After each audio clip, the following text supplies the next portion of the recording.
Today we present the compact PiezoBrush PZ3-i for integration into production lines.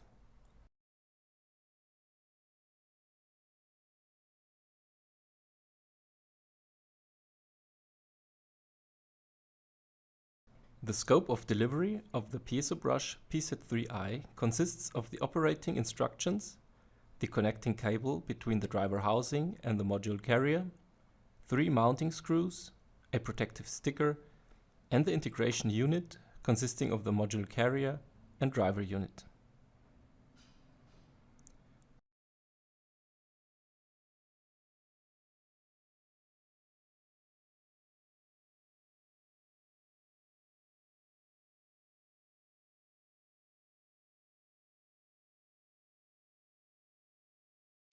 The modules are available separately. In addition, you can also order a set with connection lines.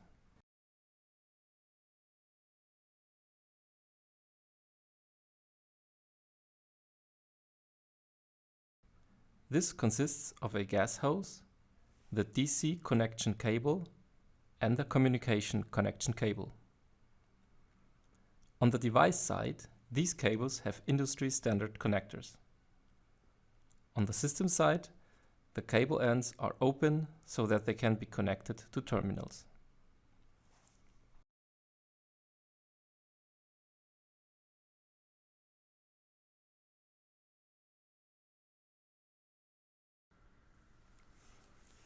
To assemble the PiezoBrush PZ3-i, please use the 3 screws provided.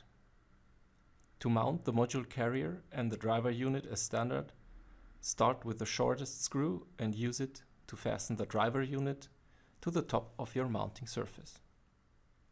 However, do not fully tighten the screw yet. This makes it easier to fasten the 2 lower screws.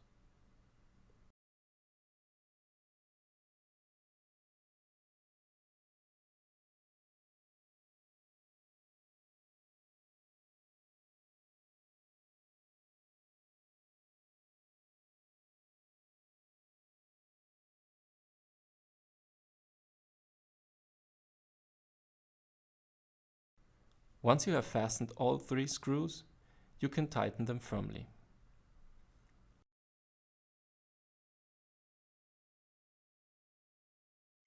Next, insert the desired module into the module carrier. To do this, remove the module from the packaging. Make sure that the locking ring of the module carrier is open. The red unlock symbol must be displayed for this purpose. The module cannot be inserted the wrong way round, as it is coded accordingly. Insert it and turn the locking ring to the green lock symbol. You can now place the module carrier on the driver unit via the 2 locating holes on the rear. It audibly locks into place.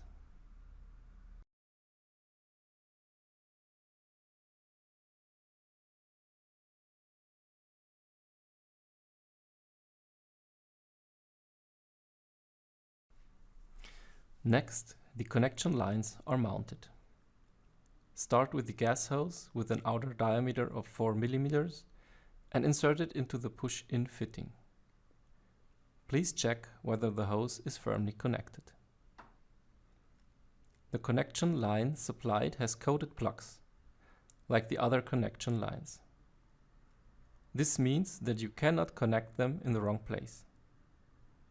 Insert the plugs into the driver housing and the module carrier and tighten them by hand.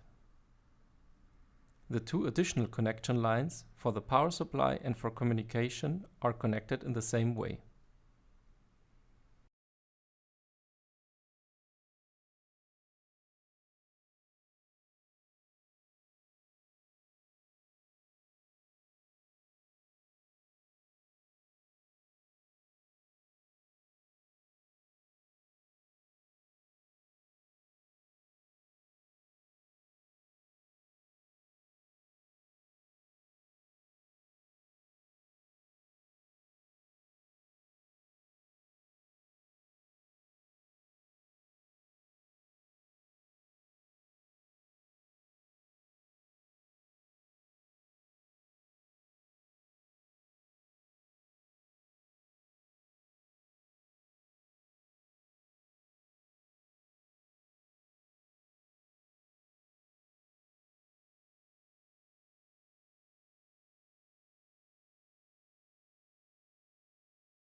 In addition, there is the possibility to connect the potential equalization at the device. Since this is a PALF safety system, this is additionally required. The device is thus completely fixed and connected.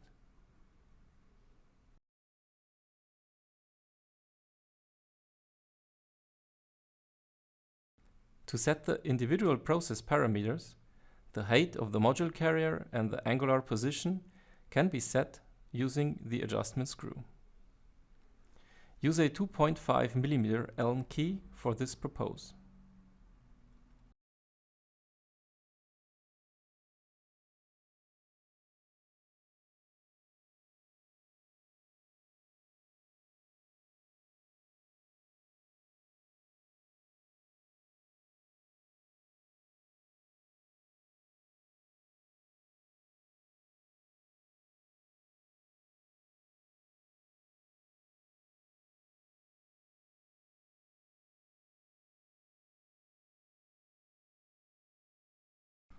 Once you have set the correct position for your process, you can cover the adjustment screw with a supplied sealing sticker, as it no longer needs to be loosened for maintenance or module replacement.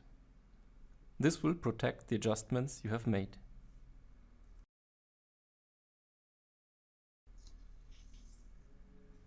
The module can be changed easily and without tools. If there is not enough space under the module for a change, you can remove the entire module carrier, loosen the locking ring, insert the new module, and close the locking ring again. In this state, you can put the module carrier back on and the device is ready for operation again.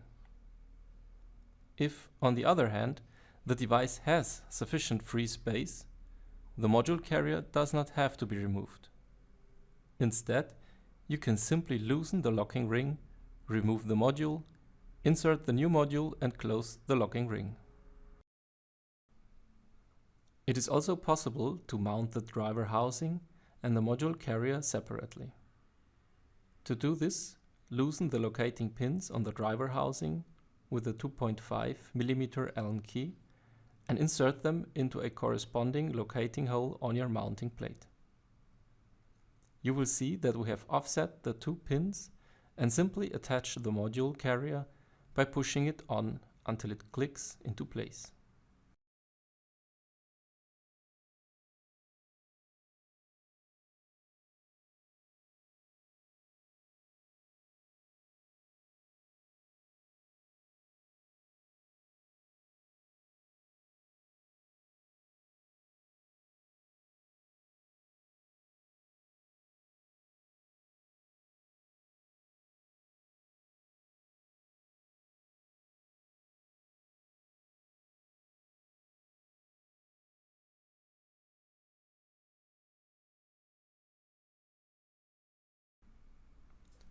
The supplied cable has a length of 0.3 meters. If necessary, longer cables can be used. Due to the fact that with longer cable lengths, the EMC is strongly depending on the actual integration, we recommend a EMC test in the final setup. The other connections are made as for the standard setup. In the upper part of the driver housing, you can read the device status from 3 LEDs.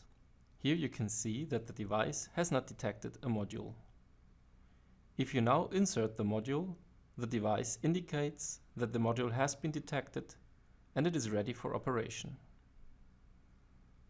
After applying the plasma on signal, the feedback message plasma OK appears if operation is correct.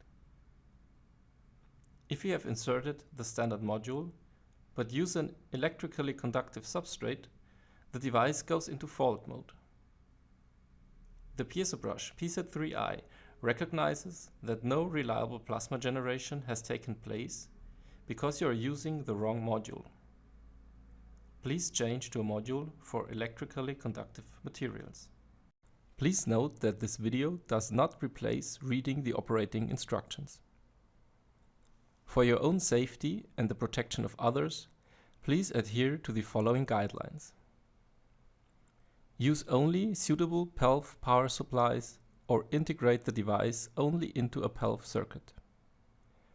Check whether the requirements for basic and fault protection are met. Only use the device in conjunction with a suitable extraction device. The exchangeable modules can become hot during operation. Only touch them after they have cooled down and take care not to damage thermally sensitive surfaces during use. If you have any further questions about the PiezoBrush PZ3-i or plasma in general, please do not hesitate to contact us.